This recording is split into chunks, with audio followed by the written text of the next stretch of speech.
केदारनाथ एक ऐसा मंदिर जो 400 सालों तक बर्फ से दबा रहा, लेकिन उस मंदिर को कुछ नहीं हुआ।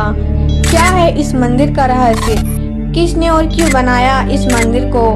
सबसे अनोखी बात यह है कि बाकी शिवलिंगों की तरह यह शिवलिंग सबसे अलग क्यों है? और सबसे चौंकाने वाली बात यह है कि 6 महीनों तक यह दीपक कैसे जलता रहता है।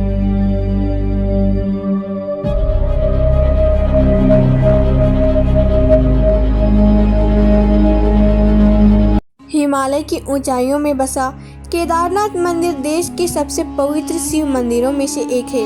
यह प्राचीन मंदिर 1200 सालों से भी अधिक पुराना है। सबसे अजीब बात तो यह है कि केदारनाथ मंदिर के बनने के सही समय के बारे में कोई नहीं जानता। यह अब भी एक रहस्य बना हुआ है। ऐतिहासिक ग्रंथों और किंवदंतियों में इसके निर्माण में कई बातें लिखी है, लेकिन कोई ठोस प्रमाण नहीं है। कुछ मान्यताओं के अनुसार इसे महाभारत के पांडवों ने बनाया था, जबकि कुछ विद्वान इसे आदि शंकराचार्य द्वारा पुनर्निर्मित मानते हैं। केदारनाथ मंदिर को लेकर हिंदुओं में कई मान्यताएं हैं। ऐसा कहा जाता है कि केदारनाथ में स्थित ज्योतिर्लिंग के दर्शन करने से व्यक्ति के लिए मोक्ष के द्वार खुलते हैं। यह मंदिर 6 महीने बंद रहता है और 6 महीने ही खुली रहती है। लेकिन सबसे अजीब बात तो यह है कि जब मंदिर बंद रहता है तब उस समय भी मंदिर के अंदर दीपक खुद ब खुद जलता रहता है। यह आश्चर्य करने वाली बात है कि 6 महीनों के दौरान मंदिर के अंदर पूजा कौन करता है। ऐसे ही इस मंदिर से जुड़े कई रहस्य हैं जिन्हें हम नहीं जानते। तो चलिए दोस्तों, आज हम केदारनाथ मंदिर से जुड़े कुछ हैरान कर देने वाले रहस्यों के बारे में जानेंगे। केदारनाथ, जहां आरंभ और अंत एक साथ आकर मिलते हैं, जहां भगवान शिव के होने का एहसास मिलता है, जहां दुखी मन को शांति मिलती है और मुक्ति के द्वार का मार्ग आरंभ होता है। इसी आशय को शिव पुराण की कोटि युद्ध संहिता में वर्णन मिलता है। जो मनुष्य केदारनाथ की यात्रा सच्चे मन से करता है और गलती से मार्ग पर चलते समय किसी कारणवश उसकी मृत्यु हो जाती है तो उसे भी मोक्ष की प्राप्ति होती है। केदारनाथ की महिमा सिर्फ इतनी ही नहीं है, बल्कि शिव पुराण के अनुसार जो मनुष्य केदारनाथ के दर्शन करता है और वहां मौजूद कुंड का जल पान करता है, वह भी मृत्यु के विष चक्र से मुक्ति हो जाता है। केदारनाथ कहाँ स्थित है? दोस्तों, भगवान शिव को समर्पित केदारनाथ मंदिर उत्तराखंड के रुद्रप्रयाग जिले में स्थित है। केदारनाथ 12 ज्योतिर्लिंगों में से एक है, साथ ही 5 केदार में से भी एक है। शिव पुराण के अनुसार इस मंदिर का निर्माण पांडवों के पुत्र महाराज जन्मेजय ने कराया था। यह शिवलिंग स्वयंभू है। साथ ही इस मंदिर का जीर्णोद्धार आदि शंकराचार्य ने कराया था। यह है केदारनाथ मंदिर का इतिहास। भगवान विष्णु के अवतार नर और नारायण ऋषि ने तपस्या से भगवान शिव को प्रसन्न कर लिया और उसकी तपस्या से प्रसन्न होकर भगवान शिव उन्हें दर्शन दिए। तब नर और नारायण ने वरदान मांगा कि आप ज्योतिर्लिंग के रूप में सदा के लिए यहाँ वास कर जाएं। भगवान शिव ने उनका वरदान पूरा किया और सदा के लिए ज्योतिर्लिंग के रूप में केदारनाथ में वास कर गए। क्या है पंच केदार का रहस्य?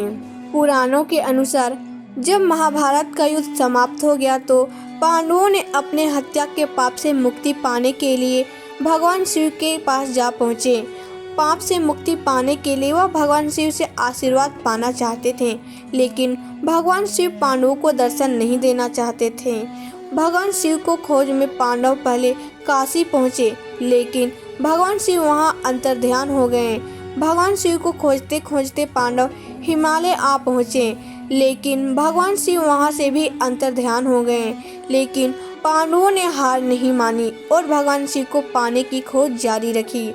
जब पांडव केदार पहुँचे तो भगवान शिव उनसे छिपने के लिए बैल का रूप धारण कर बाकी पशुओं में जा मिले।